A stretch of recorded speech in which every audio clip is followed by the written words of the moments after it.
Di sebuah kerajaan nan elok di pelosok Sumatera Selatan, hiduplah seorang raja yang bijaksana namun terbebani duka. Bertahun-tahun ia menjalani hidup sebagai duda setelah permaisurinya yang tercinta meninggal dunia. Tak lama usai melahirkan sepasang putra kembar yang tampan, semesat dan semesit. Kini, kedua putra itu telah beranjak remaja, tumbuh menjadi pemuda yang lincah dan penuh semangat. Namun, di balik keceriaan mereka, ada kebiasaan yang membuat sang raja resah. Semesat dan semesit begitu terpikat pada permainan bola hingga lupa waktu, lupa makan, dan acuh terhadap dunia di sekitar mereka. Mereka berlarian di halaman istana, menendang bola dengan tawa riang, seolah dunia hanya milik mereka berdua. Hati sang raja pilu melihat tingkah laku putra-putranya. Ia ingin mendidik mereka menjadi pemimpin yang tangguh dan bijak, namun urusan kerajaan yang tak pernah usai menyita waktunya. Dengan harapan besar, ia memutuskan untuk menikah lagi, bermimpi bahwa seorang ibu baru akan membawa kehangatan dan bimbingan bagi semesat dan semesit. Sayangnya, harapan itu bagai embun di ujung daun, indah namun rapuh. Permaisuri baru yang ia pilih ternyata memiliki hati yang kelam. Ia menikahi sang raja bukan karena cinta, melainkan karena silau akan kilau harta dan kuasa. Di balik senyum manisnya, ia menyimpan rasa benci terhadap semesat dan semesit, yang di matanya hanyalah dua pemuda ceroboh yang tak henti bermain bola. Namun,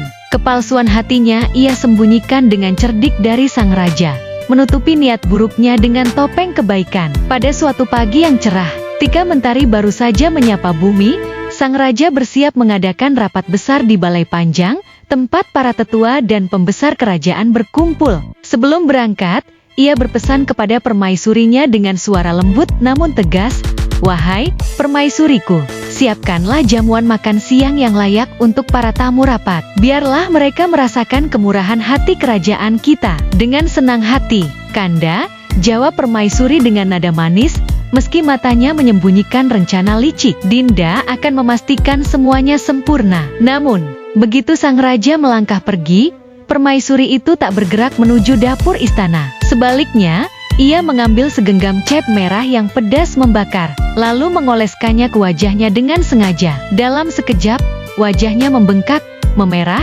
dan tampak mengerikan, seolah ia telah menjadi korban musibah besar. Ketika waktu makan siang tiba, para tamu rapat datang dengan perut lapar. Namun tak satu pun hidangan tersedia di meja. Alangkah malunya sang raja, kemarahan membakar hatinya, dan ia segera memanggil permaisurinya. "Dinda," tegurnya dengan wajah memerah karena marah. "Bukankah Kanda telah berpesan pagi tadi? Mengapa tak ada hidangan untuk para tamu?" Permaisuri memasang raut wajah penuh drama, menunjukkan wajahnya yang bengkak. "Ampun, Kanda, lihatlah wajah Dinda ini. Semua ini akibat ulah semesat dan semesit," keluhnya dengan nada penuh kepedihan yang dibuat-buat. Sang raja terkejut. "Apa yang terjadi? Bagaimana wajahmu bisa seperti ini?" tanyanya, khawatir bercampur bingung. Dinda sedang beristirahat di taman ketika kedua putra Kanda bermain bola dengan liar. Tiba-tiba, bola itu melesat kencang dan menghantam wajah Dinda. "Inilah akibatnya," ujar permaisuri, suaranya penuh tuduhan. "Kanda harus memilih. Apakah Kanda memilih Dinda atau kedua putra Kanda yang ceroboh itu? Jika Kanda masih menyayangi Dinda, buanglah mereka ke hutan. Jika tidak, Dinda rela diasingkan." Ucapan permaisuri itu bagai racun yang meresap ke hati sang raja. Tanpa menyelidiki kebenaran, ia termakan hasutan. Dengan nada berat, ia berkata, "Baiklah, Dinda. Semesat dan semesit harus belajar dari kesalahan mereka. Mereka akan kita asingkan ke hutan." Keesokan harinya, kedua putra raja itu diusir dari istana. Hati permaisuri penuh kemenangan, karena kini tak ada lagi penghalang baginya untuk menguasai harta kerajaan. Sementara itu, semesat dan semesit, dengan hati penuh luka dan kebingungan, mulai menapaki perjalanan tanpa tujuan di hutan belantara. Mereka menyeberangi sungai yang beriak, mendaki bukit curam, dan menuruni lembah-lembah yang sepi. Hingga suatu hari, kaki mereka membawa mereka ke sebuah hutan yang rimbun, di mana pohon-pohon menjulang megah, bunga-bunga liar bermekar, dan burung-burung berkicau merdu seolah menyanyikan lagu penghiburan. Kelelahan menyelimuti tubuh mereka. Di bawah naungan pohon besar yang rindang, mereka memutuskan untuk beristirahat. Semesit, yang lebih muda dan lelah, segera terlelap dalam tidur nyenyak. Namun, semesat tak bisa memejamkan mata. Pikirannya dipenuhi pertanyaan, Mengapa ayahanda mempercayai tuduhan itu? Mengapa nasib mereka begitu malang? Oh Tuhan, tunjukkanlah jalan kepada kami, desahnya dalam hati, penuh harap. Tiba-tiba, dari ranting di atas, seekor burung berbulu emas bertengger. Burung itu bukan sembarang burung, ia berbicara dengan suara yang jelas seperti manusia. Siapa yang memakan dagingku? Ia akan menjadi kaya mendadak, katanya, lalu terbang menjauh. Semesat, yang terpukau namun sigap, melempar batu kecil dan burung itu pun jatuh. Belum sempat ia mengambilnya, burung lain, kali ini berbulu perak, hinggap di dahan yang sama. Barang siapa memakan dagingku, ia akan menderita dulu sebelum menemukan kebahagiaan, ujar burung itu.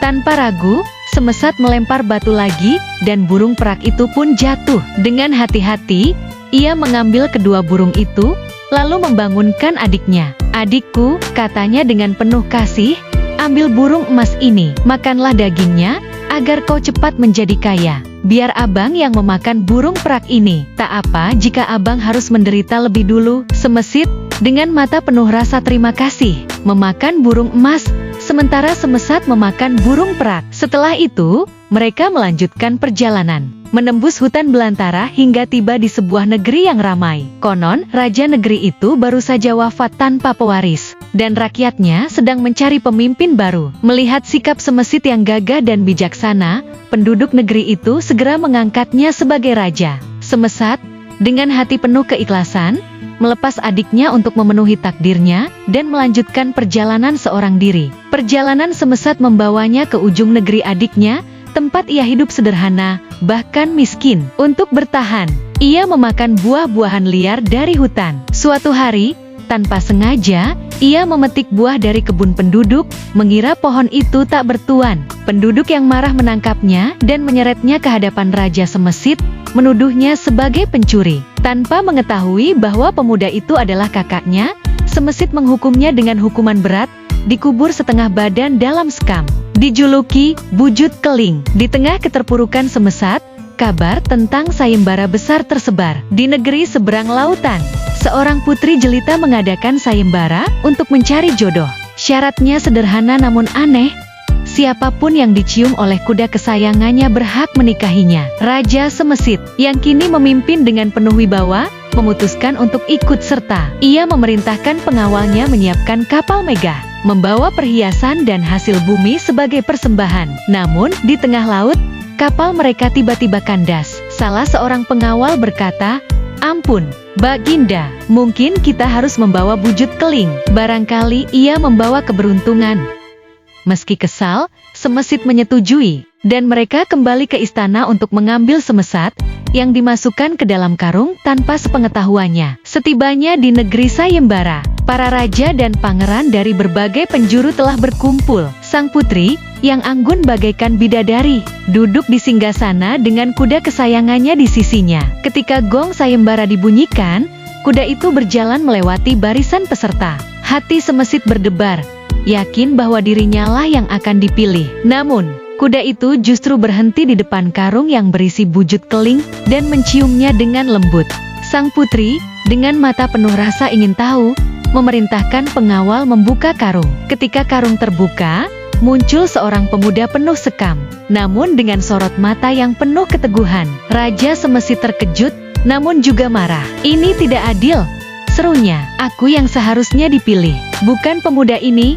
Dengan hati penuh iri, ia memerintahkan pengawal membawa Semesat kembali ke kapal. Di tengah perjalanan pulang, niat jahat muncul di hati Semesit. Ia memerintahkan pengawalnya membuang Semesat ke laut. Tak disangka, ketika tubuh Semesat ditelan ombak, seekor ikan besar menelannya. Ajaibnya, ikan itu justru mati dan terdampar di pantai negeri sang putri. Seorang nelayan menemukan ikan itu dan, saat membelahnya, terkejut melihat seorang pemuda di dalamnya. "Bukankah kau Bujut Keling yang dicium kuda sang putri?"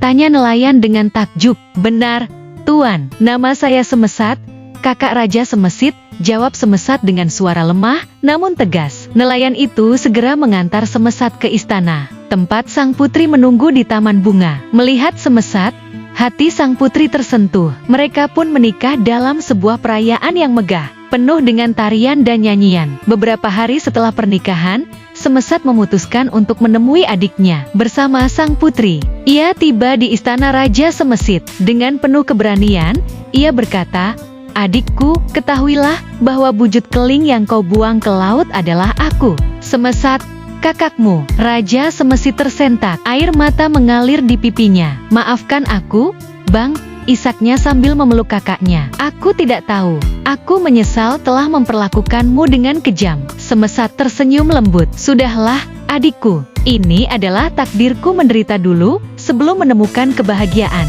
Konon, setelah itu, Raja Semesit mengundurkan diri dan mengangkat Semesat sebagai raja. Bersama-sama, mereka memerintah dengan adil dan bijaksana, membawa kedamaian dan kemakmuran bagi rakyat. Negeri itu pun berseri, bagaikan taman yang selalu mekar di bawah sinar mentari. Pesan moral kisah Semesat dan Semesit mengajarkan bahwa kebenaran dan keadilan akan selalu menemukan jalannya, meski melalui liku-liku penderitaan.